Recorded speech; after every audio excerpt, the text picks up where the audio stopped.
না, দিচ্ছি না, দেব না। ভিন রাজ্যে বাংলার পরিযায়ী শ্রমিকদের উপর অমানবিক অত্যাচার। বাংলা জেলা তৃণমূল কংগ্রেস জিন্দাবাদ। বাংলা জুড়ে মাননীয় মুখ্যমন্ত্রী মমতা ব্যানার্জির প্রতিবাদ চলছে।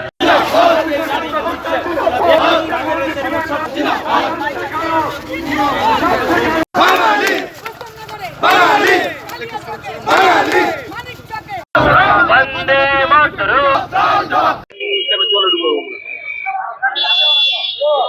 এখানে শুভেন্দুবাবু নিজে বলেছেন বাংলাদেশ থেকে যারা এসছে তারা সব রোহিঙ্গা।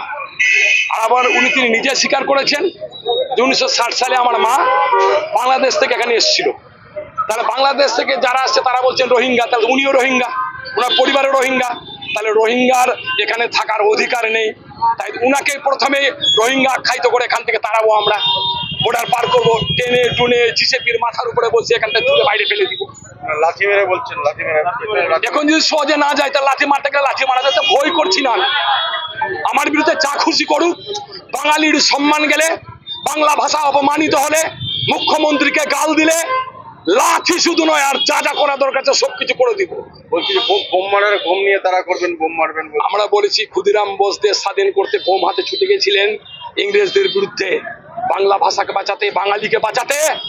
যেটা আজকে আন্দোলনের বোম নিয়ে আমাদেরকে ছুটতে হয়, আমরা পিছু পা হবো না। আমাদের যে তাতে ফাঁসি হবে, গুলি খেতে হবে।